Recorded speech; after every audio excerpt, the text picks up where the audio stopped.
যে ক্ষতি আমার হলো তার দায়ে কে নেবে? বুঝিনি পাওয়ার আগে সবই যে হারাবে।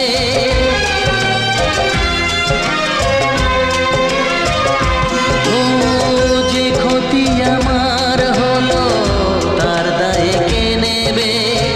বুঝিনি পাওয়ার আগে সবই যে হারাবে। শুধু শুধু কেন দিলে মরণ